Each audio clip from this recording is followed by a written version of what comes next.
ஒரு வேடிக்கையான சம்பவம் இது.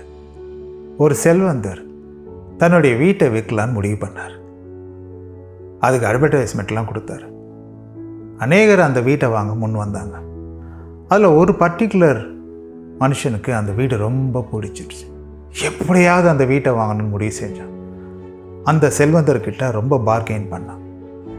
ரொம்ப நெகோசியேஷனுக்கு அப்புறம் அந்த செல்வந்தரும் அந்த வீட்டை அவர் கேட்ட விலையிலே கொடுக்கலான்னு முடிவு பண்ணார். ஆனால் ஒரே ஒரு கண்டிஷன் சொன்னார். இந்த வீட்டில் எல்லாமே உனக்கு தான், ஆனால் அந்த வீட்டோட வாசலில் மேலே இருக்கிற ஒரு ஆணி மட்டும் என்னுடையது. ஒரு சின்ன ஆணி தானே, அதில் என்ன வந்துட போகுது அப்படின்னு இவரும் சந்தோஷமாக அந்த வீட்டை வாங்கிட்டார். நாட்கள் கடந்தது.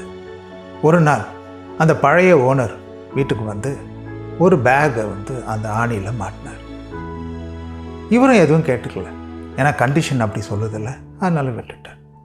கொஞ்ச நாளுக்கு அப்புறம் அந்த பேக்கில் ரொம்ப ஸ்மெல் வர ஆரம்பிச்சது. என்னதான் அந்த பேக்கில் இருக்குன்னு போய் பார்த்தா அதில் ஒரு செத்த எலி இருந்தது. அதை பார்த்த இவருக்கு ரொம்ப அதிர்ச்சியானது. உடனே பழைய ஓனருக்கு கால் பண்ணி, என்ன இதுங்க செத்த எலி இந்த பேக்கில் இருக்குன்னு. அதுக்கு அந்த பழைய ஓனர் சொன்னார், கண்டிஷன் படி அது தானே, இது எல்லா வீடும் உனக்கு தான், அந்த வீட்டில் இருக்க ஆணி மட்டும் எனக்கு, நான் என்ன வேணால் அதை பண்ணுவேன். இவருக்கு ஒரு நாள் போச்சு, 2 நாள் போச்சு. ஆனால் இவரால் தாங்க முடியல.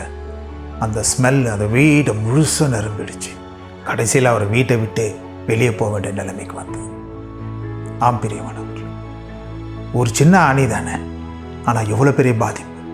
அதே போல தான் சின்ன பாவம் தான் மனுஷனுடைய வாழ்க்கையை மாற்றிடும், மனுஷனுடைய வாழ்க்கையை அழிச்சிடும். ஆனால் வேதம் சொல்லுகிறது, 1 யோவான் 1ஆம் அதிகாரம் 7ஆம் வசனம், குமாரனாகிய இயேசு கிறிஸ்துவின் இரத்தம் சகல பாவங்களையும் நீக்கி நம்மை சுத்திகரிக்கும். ஆம், இயேசு உனக்காக சிலுவையிலே இரத்தம் சிந்திருக்கிறார். எதற்காக? உன் பாவங்களை கழுவுவதற்காக. இன்று நீ அவரிடத்தில் மனம் திரும்பி வருவாயா? இயேசு உனக்காக காத்து கொண்டிருக்கிறார். ஆமென்.